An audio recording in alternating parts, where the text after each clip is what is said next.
senhor não conheceu Araceli?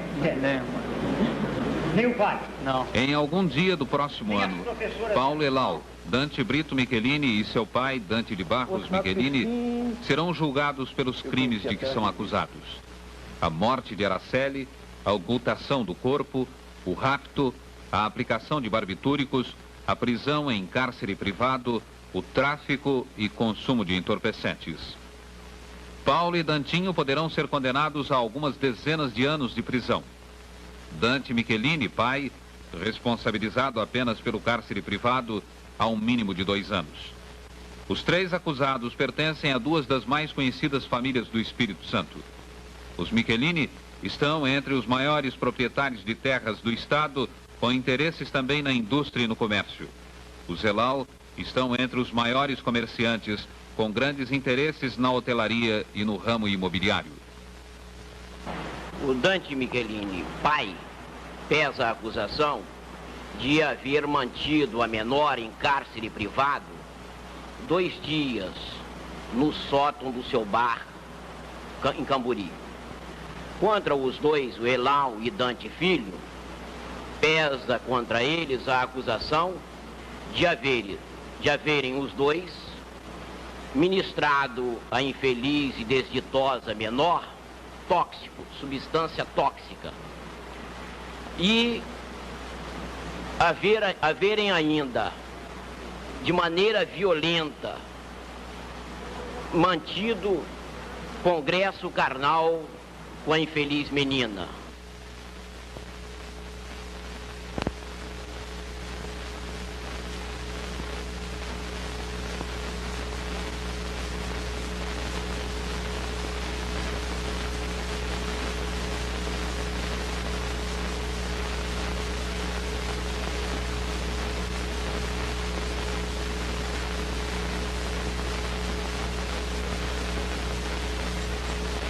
O doutor promotor de justiça em exercício aqui nesta vara, doutor Bomar Bermudes, ofereceu denúncia contra o senhor, contra Dante Brito Michelini e Dante de Barros Michelini, pelos seguintes fatos. Na época do crime, Araceli não tinha completado ainda 9 anos de idade. Todos os dias saía às 4h30 da tarde do Colégio São Pedro e caminhava até a esquina das avenidas Ferreira Coelho e César Elau para tomar o ônibus que a levaria para casa no bairro de Fátima, município de Serra. Sua mãe, Lola Cabreira Crespo, preocupada com os atrasos constantes de Araceli, havia pedido à direção do colégio que liberasse a filha mais cedo, às 4h10, para que pudesse tomar o ônibus de 4h30. Numa quarta-feira ela saiu mais cedo, no horário normal perdeu o ônibus. Chegou em casa muito tarde. Então, no outro dia, ela faltou ao colégio.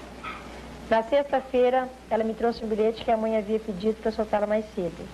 Como a mãe não veio no colégio, nunca tinha conhecido a mãe nem o pai, então não tinha conhecimento da assinatura dos pais. E ela tinha uma amiguinha, uma tal de Clarice, que eu mandei perguntar ao pai dela, pelo pai dela, se era verdade que ela tinha mandado esse bilhete. E ela mandou dizer para mim que eu acreditasse nela, porque o bilhete era dela mesmo, e que eu deixasse a filha dela sair. Eu deixei ela sair de segunda a sexta-feira. 18 de maio de 1973, a menina saiu do colégio às 4h10 e foi levada até o portão pela diretora. Às 4h30, estava sentada em uma cadeira do lado de fora do bar fronteiro ao ponto de ônibus. Quem a viu foi o menor Luciano Manuel Souza Vale, que contou tê-la avistado com um gatinho no colo. Luciano ainda gritou para que ela tomasse o ônibus, mas Araceli nem ao menos olhou. Só no outro dia, ou na segunda-feira, parece, que foram tomadas realmente as providências certas, porque se era sexta-feira, sábado e domingo, nada se pode fazer. Foi colocado o anúncio no jornal, levado as fotografias.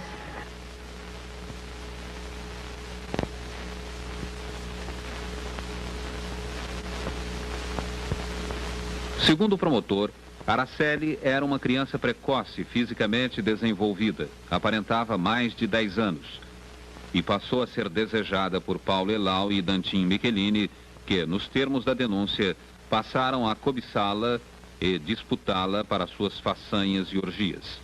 Araceli era uma menina ou uma menina moça? Era uma menina e com o corpo de menina moça. Minha filha adorava o pai dela. Adorava mesmo. Ela, todas as tardes, quando o pai chegava, ela corria o portão e abria o portão. Era ela e o Radá que entrava no carro, vinha. Chegava em casa, punha o chinelo para ele, dava a toalha para secar o suor, perguntava o que ele queria beber, se queria água, ou queria alguma coisa assim, um drink, alguma coisa. Adorava o irmão. Jamais chamou de Carlinho pelo nome. Era Nenê que ela chamava. Todas as bonecas tinham nome. Tinha apelido as bonecas. Um dia ela dormia com uma boneca, outro dia ela dormia com a outra. O dia que ela saiu, sexta-feira, deixou o ursinho na cama dela.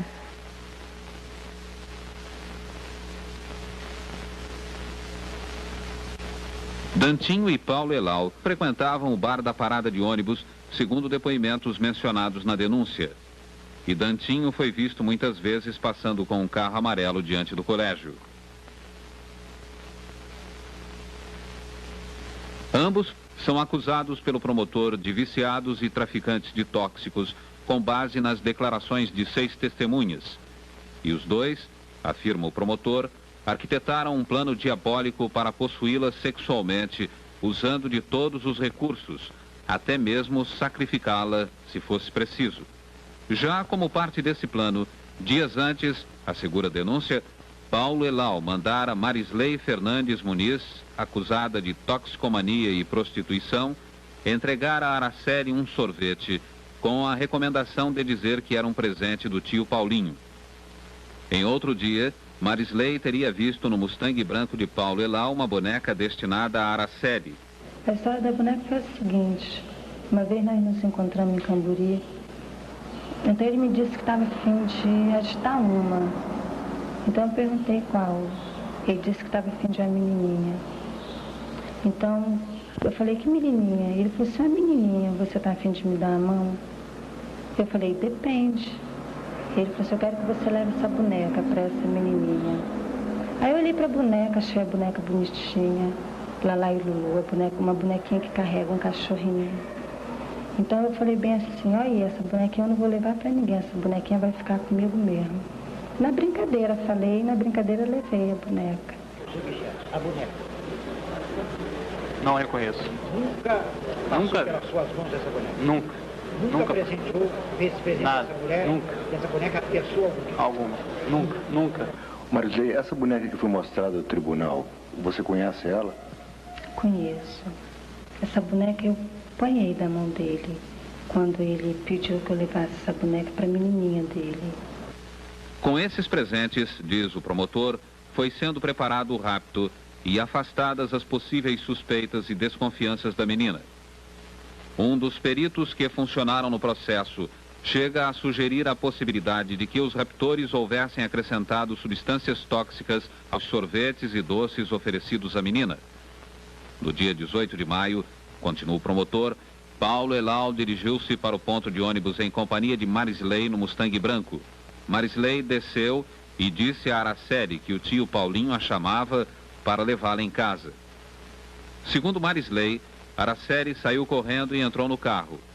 Os dois lhe disseram adeus. Mais tarde, no mesmo dia, Araceli foi vista por Almerinda dos Santos Pereira, cozinheira do bar franciscano, que pertence à família Michelini. Estava encostada na parede do bar, de uniforme, comendo pipoca. Nos 2 dias seguintes, afirmou Almerinda em seu depoimento, foram levados pratos de comida para o sótão ou para o terraço do bar, onde teria ficado Araceli. Você conhecia a dona Almerinda? Conhecia. O que ela fazia no bar franciscano? Ela era cozinheira, chefe. E ela prestou depoimentos dizendo que via dona Lola Araceli lá. Eu nunca vi nem Dona Lola, nem Araceli lá no bar franciscano.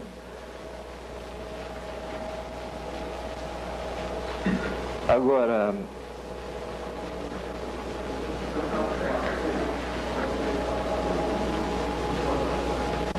ela diz que a Araceli esteve lá no sótão durante vários dias. Bom, que ela que levava a comida para a Araceli. Certo. O sócio... Não, deixa eu interromper, que não é certo, não. Ela diz em um depoimento que ela levava, em outro depoimento ela diz que era uma moça chamada Tânia que levava. Não, mas são duas pessoas que levavam, segundo Dona Almerinda. E aí, então? Ela afirmou que viu a Araceli lá. Que levava... Não, ela disse que a Araceli estava lá. Ela disse que duas pessoas levavam. Ela disse, no seu primeiro depoimento, que Tânia levava, uma funcionária. E no seu segundo depoimento, ela já constatou que ela levava. Bom, porque ela descobriu que Tânia não estava no franciscano, não trabalhava no franciscano nessa época. E algum tempo depois, diz a cozinheira, ela mesma foi ameaçada por Dantinho Michelini. Segundo este, a polícia mataria Almerinda ou qualquer pessoa que fizesse algum comentário a respeito daqueles fatos. Almerinda assegura que em muitas ocasiões anteriores vira Paulo Elau e Dantinho juntos com grupos de rapazes ingerindo tóxicos. Depois saíam como doidos, fazendo com que o carro trepasse sobre as calçadas, quase desgovernado. Quando ela declara que com Paulo Elau, no interior do franciscano, fumando muito, e entrar no meu carro e sair feito um louco, trepando nas calçadas, onde ela trabalhava era na cozinha. Da cozinha não se havia visto o salão. Nesse salão, que era iluminado por luzes negras, era escuro. E que, quanto às calçadas que eu trepava, naquela época não existia em Camburi. Araceli, narra o promotor na denúncia, foi mantida em cárcere privado no bar franciscano até o domingo, 2 dias depois de seu desaparecimento. Nesse tempo, segundo o promotor, a menina foi mantida sob efeito de entorpecentes e submetida a violências sexuais. Como prova, aponta as marcas encontradas nos órgãos genitais e região dos seios do corpo identificado como de Araceli. As marcas foram vistas inclusive por Marisley, quando levada por Paulo Elau ao ponto onde foi jogado o corpo. A intoxicação por barbitúricos foi constatada pelos peritos do Instituto Médico Legal Carlos Éboli. E estes sugerem ainda a possibilidade de outras violências, inclusive esganadura. Na denúncia, o promotor menciona referências que existem no processo ao fato de Araceli haver sido levada agonizante ao hospital infantil e à clínica Jesus Menino. Em seguida, o corpo da criança, já morta, teria sido levado para um prédio das proximidades. Mais tarde, quando surgiram queixas de mau cheiro, Paulo Elau e Dantinho Michelini, assegura o promotor, lançaram o corpo em um saco de tamanho grande, colocaram-no no porta-malas de um carro amarelo e o atiraram em um local ermo perto do hospital infantil.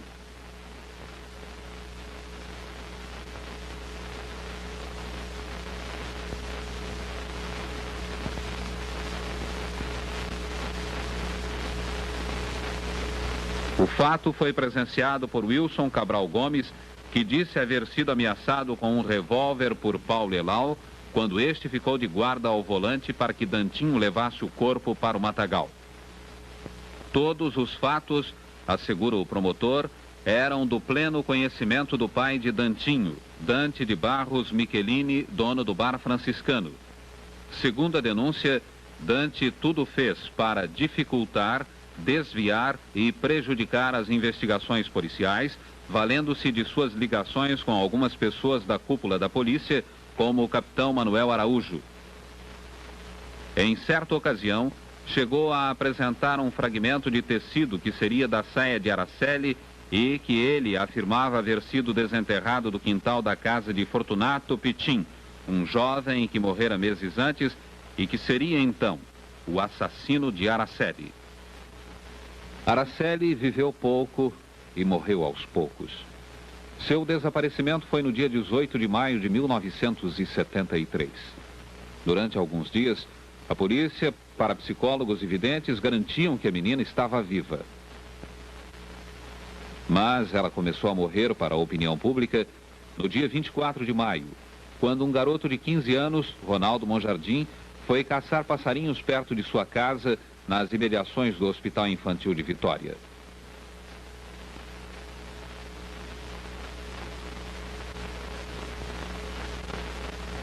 Eu vim caçar aqui em cima, passarinho.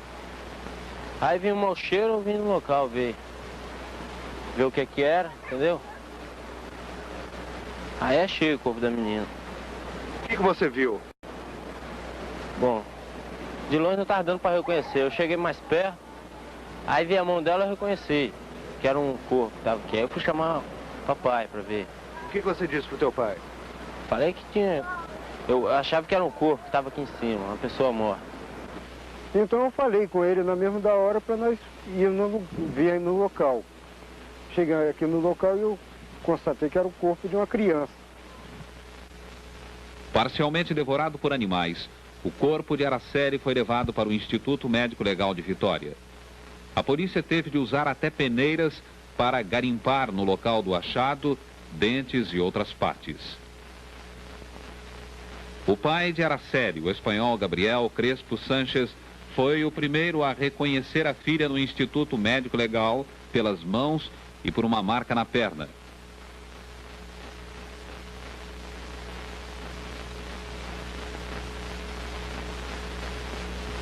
A mãe, a boliviana Lola Cabreira Sánchez, insistia em que a filha estava viva. Vi esse corpo. Fui 2 vezes, mas ninguém me deixou ver. Era preciso desfazer as dúvidas.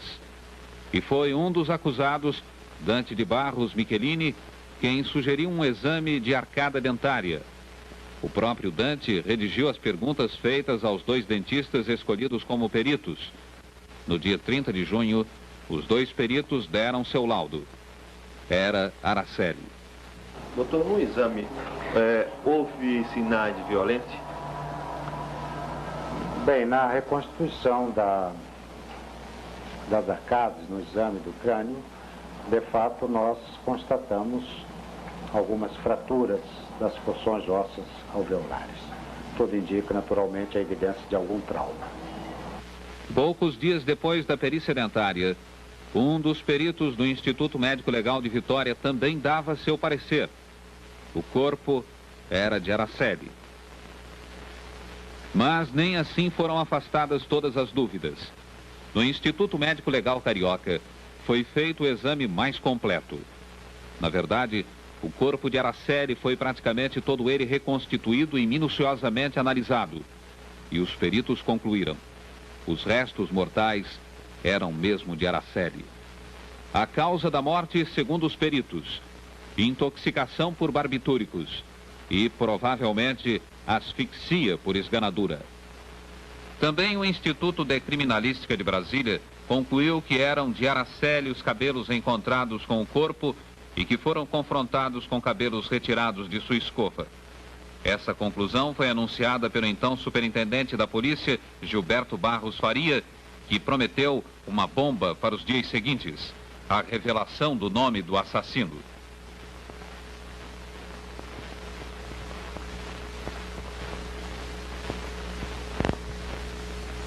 Quando Paulo Elau, Dante e Dantinho Michelini forem a julgamento, estarão em questão apenas os crimes relacionados diretamente com a morte de Araceli. Mas nestes 4 anos e meio, pelo menos mais 4 mortes foram, justa ou injustamente, relacionadas com este caso. A primeira dessas mortes foi a de Fortunato Pitim Neto, de 17 anos, que morreu no dia 24 de abril de 73, no mesmo dia em que foi encontrado o corpo da menina.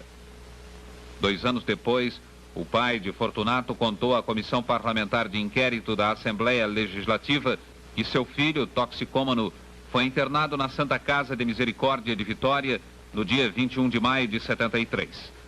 No dia seguinte, quando o pai o visitava, Fortunato se recusava a tomar uma injeção de Valium receitada pelo médico Jefferson Ferreira Nunes.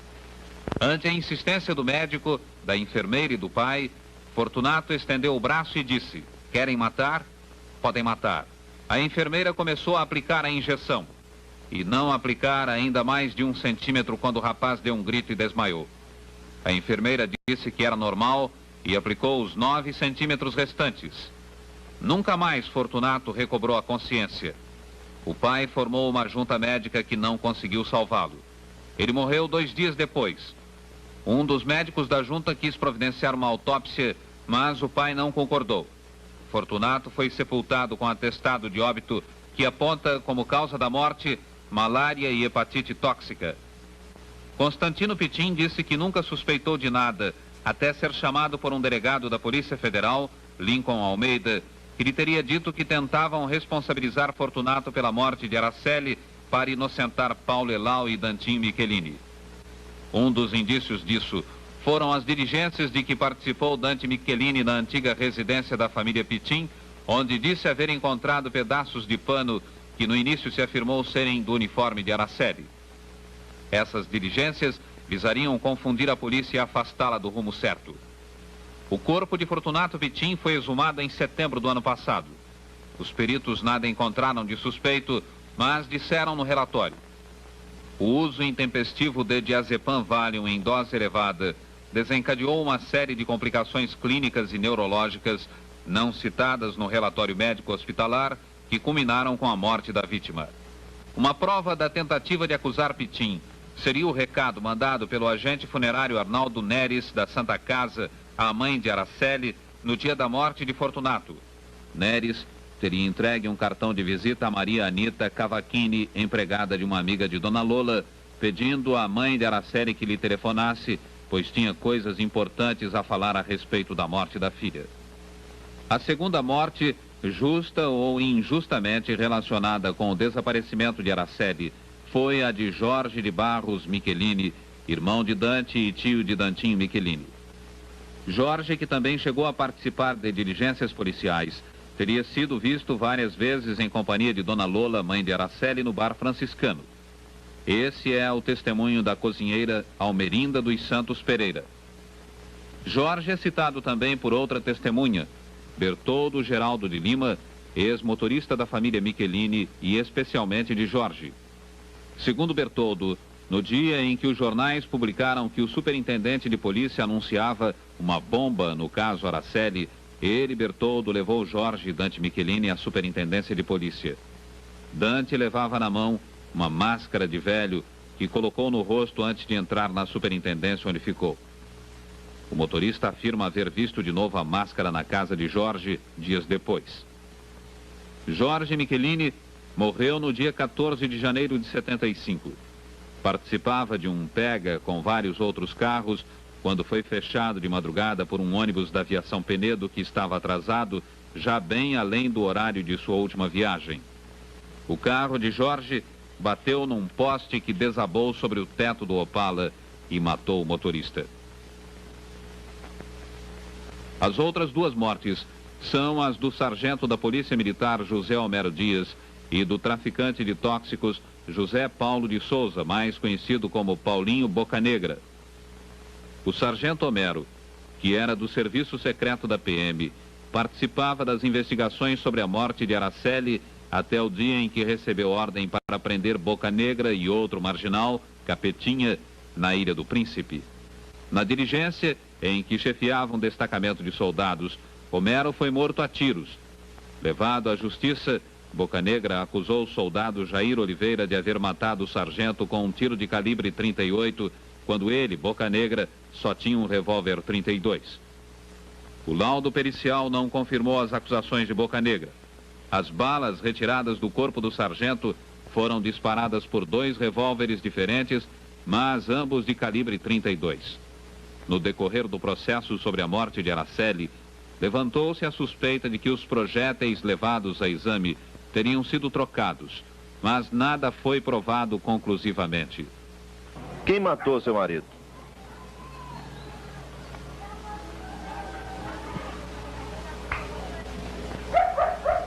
Pergunta difícil para responder, porque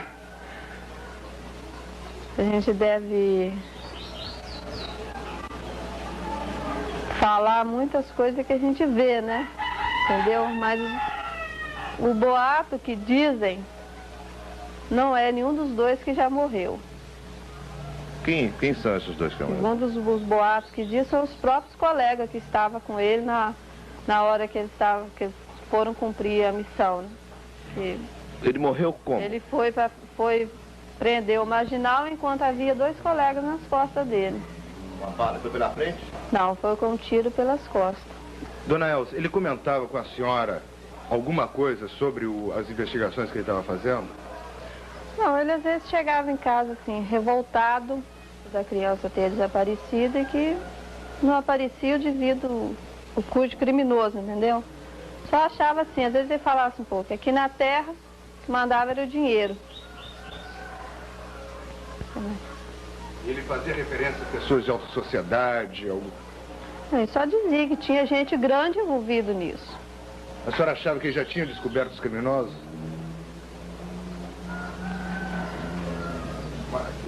Da senhora, a impressão que a senhora tinha? Eu acho que sim. O sargento Homero morreu em novembro de 73. Em fevereiro de 76, Bocanegra foi morto na carceragem da Superintendência de Polícia Civil por outro detento, Flávio Bernardino dos Santos, para lá removido 2 dias antes. Bocanegra morreu com 27 facadas. Bem, eu posso lhe garantir que nem conhecia Bocanegra e nem gastei nada. Como não gastei nada com ninguém, a não ser, entende, agora com meus advogados e anteriormente, então, conforme o doutor Brandino disse que eu gostava de subornar todo mundo, a ele eu subornava com o ordenado mensal de 1.000 cruzeiros. Recebi 2 propostas, uma do senhor Dante Michelini diretamente para que eu subornasse uma das principais testemunhas do processo, o ex-motorista da família, Bertoldo Lima, que atualmente é motorista de táxi. Esse rapaz seria subornado com a importância de 10.000 cruzeiros para desmentir depoimentos aprestados à polícia e ao perito Carlos Hebe no Rio de Janeiro. Logo em seguida, um cidadão chamado Antônio Rode, que atualmente é genro do senhor Dante Michelini, me ofereceu um cheque de 100.000 cruzeiros para que com ele eu arranjasse 2 pistoleiros para assassinar o deputado Clério Vieira Falcão, o principal acusador do caso Araceli. Essas propostas foram de imediato rechaçadas, razão pela qual o senhor Dante julgou que eu não tinha mais condição de ser seu advogado. As testemunhas que o doutor Brandino citou, que seria um funcionário até da televisão Gazeta de nome Timóteo, negou que tivesse visto. A pessoa que ele disse que teria feito a oferta, que é o senhor Antônio Rode, também negou que tivesse feito. De modo que eu acho que o senhor Brandino fala sozinho. Então, ameaças de morte eu tive várias. Eu fui ameaçado pelo telefone, eu recebi várias cartas anônimas. Então, a ponto de um cidadão, Cláudio Michelini, vir em minha casa para me matar de arma em punho, que o processo dele está correndo aqui pela delegacia da Serra, aqui na comarca da Serra. O meu advogado, doutor Hébito Montenegro, que esteve comigo desde o começo, está nessa luta para ele pagar pelo crime que ele cometeu. Arrombou a minha porta e a própria perícia da polícia constatou que foi arrombada a porta. O que acontecerá com Dante, Dantinho Michelini e Paulo Elau? Dantinho e Paulo foram mencionados como suspeitos pela primeira vez algum tempo depois da morte de Araceli em um jornal de Vitória. Mais tarde, o deputado Clério Falcão, do MDB, que passara da Câmara Municipal à Assembleia prometendo resolver o mistério da morte da menina, pediu a constituição de uma comissão parlamentar de inquérito para investigar a história.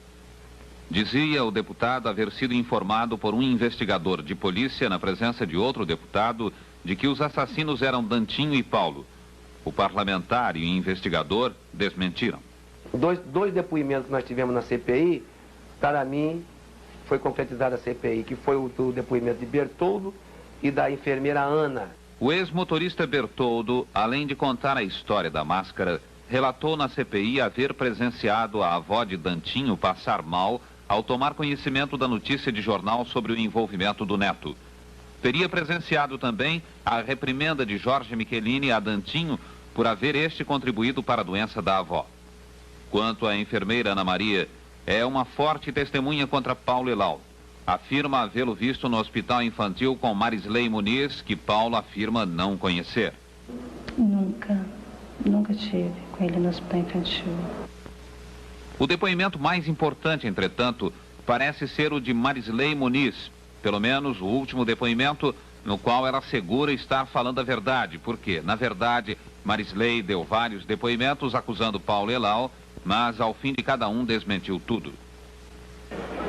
Seu Paulo, o senhor conheceu Araceli Cabreira Sanches? Não, senhor. Que não conheceu a vítima?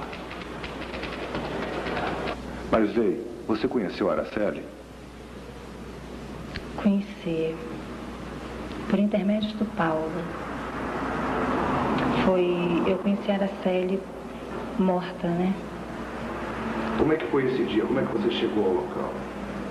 Eu estava em pé no portão lá de casa. Devia ser umas 10 e tanto já. Aí ele passou de carro, buzinou. Então eu reconheci, né, o carro, a buzina. Aí cheguei perto do carro, perguntei o que há. Então ele disse que queria falar comigo, pediu que eu entrasse no carro e entrei. Aí nós fomos até o ponto final do Santo Chinês. Então chegando lá ele estava nervoso, muito agitado. Então eu perguntei, o que está vendo, rapaz? Ele falou, pô, eu fiz uma besteira. Então eu perguntei, que besteira? Aí ele perguntou se eu queria saber mesmo, eu disse que sim. Aí ele fez a curva, voltou. Nós fomos parar lá perto do hospital infantil. Então ele me levou para dentro de um matagal. E lá dentro ele estava com a lanterna na mão. Então ele foi, clareou o corpo da menina. Foi onde eu vi a menininha morta. Mas eu só fiquei sabendo que tratava de Araceli depois, porque ele não havia mencionado o nome. Não conhecia, como é que eu vou ver? Eu não a conhecia. Quando acenderam a luz da sala lá, o senhor não reconheceu a Marisley? O senhor nunca a tinha visto antes? Não, nunca tinha visto. Logo após veio a cariação. Eu entrei dentro da sala, ou melhor, me levaram, né, até a sala onde ele se encontrava. Chegando lá dentro dessa sala, ele estava sentado. Aí o capitão Guilherme me perguntou se era aquele. É esse o Paulo Elau que você conhece? Eu disse que sim, que era ele mesmo. Então depois que ele me fez essa pergunta, ele chegou, deu um trompaço ainda no Paulo. Perguntou, como é que é, rapaz? A menina está dizendo que te conhece.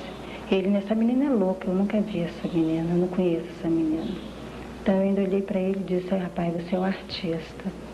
Então nos deixaram a sós. Quando nós ficamos a sós, tinha uma fotografia em cima da mesa, ao lado dele.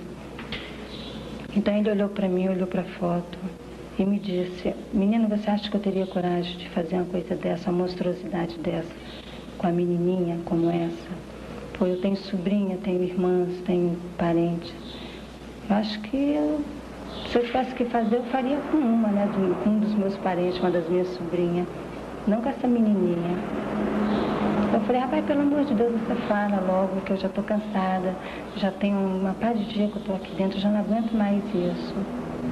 Fez um gesto, né, com a mão, apontou um fio que se encontrava no chão.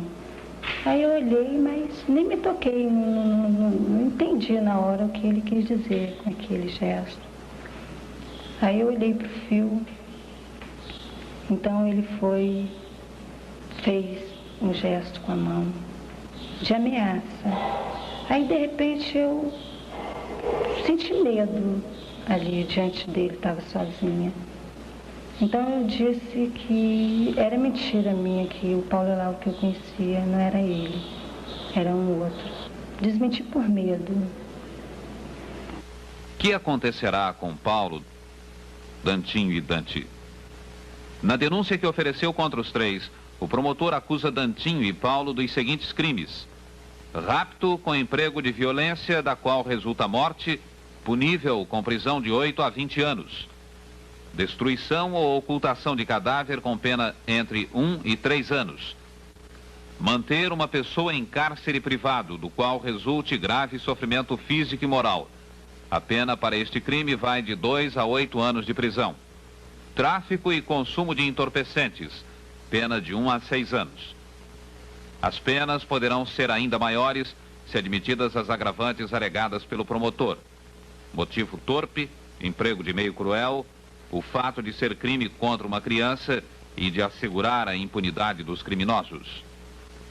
Dante de Barros Michelini é acusado do crime de manter Araceli em cárcere privado e pode ser punido com prisão de 2 a 8 anos, pelo menos.